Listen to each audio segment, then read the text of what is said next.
大家好欢迎来到 Planet 教中文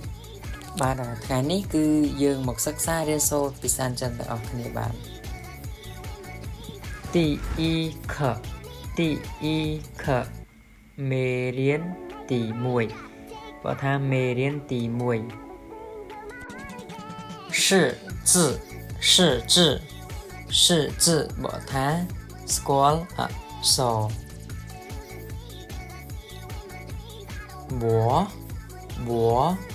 វ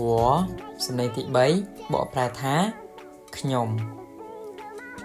នីសំឡេងទី3ដូចគ្នាបកប្រែថាអ្នកចេញអានថានីអ្នកថាសំឡេងទី1ថាបកប្រែថាគាត់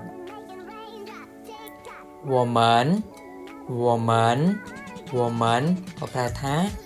ពួកយើង你们បកប្រែថាពួកអ្នក你们